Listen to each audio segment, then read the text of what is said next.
देव की स्थापना की और उनकी पूजा तथा यहीं पर रहकर तपस्या और प्रवचन करने लगे।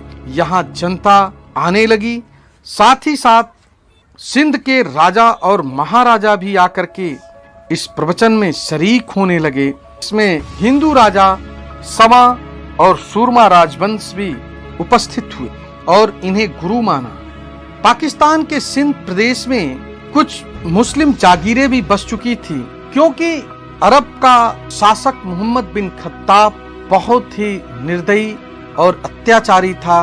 वह अपने राज सिंहासन को बचाने के लिए मोहम्मद साहब के पवित्र स्थल काबे पे पत्थरों की बरसात कराई, साथ ही साथ अरब में लाखों लोगों की हत्याएं करवाई और मोहम्मद साहब के जो वंशज थे वे अगर रहेंगे तो उसका सत्ता कहीं हाथ से चला न जाए, जिसके लिए उसने अपने भतीजे मोहम्मद बिन कासिम को सिंध पर आक्रमण करने भेजा, क्योंकि यहाँ पे राजा दाहिर राज्य कर रहे थे और मोहम्मद साहब के वंशज उनसे शरण मांगे और राजा दाहिर ने उन्हें शरण दिया।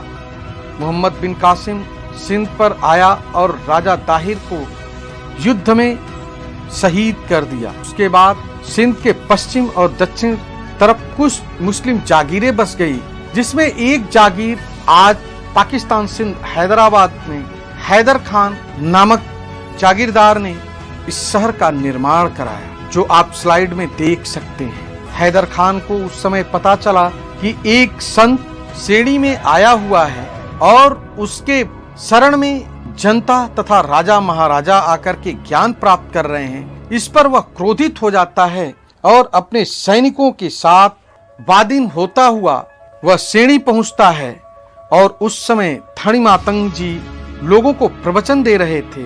अतः उनको देखा और बोला, तुम इन राजाओं और अपनी इस जनता को लेकर के सिंध छोड़ दो, नहीं मारे जाओगे। इस पर लाखा जी के पौत्र ने हैदर खान को डांटा और चेतावनी दी। हैदर खान कभी सोचा न था कि उसे इतना बेइज्जत होना पड़ेगा। वह वापस हैदराबाद को तो चला गया, लेकिन उसके अंदर बदले की आग धधक रही थी और वह एक बड़ी सेना लेकर के पुनः वादिन होता हुआ सेड़ी पहुंचा और यहाँ पे जाम लखा जी के पौत्र अबड़ा जी ने अन्य राजाओं की सेनाओं के साथ उसके इंतजार में बैठा था। 7 दिनों तक भीषण युद्ध चला।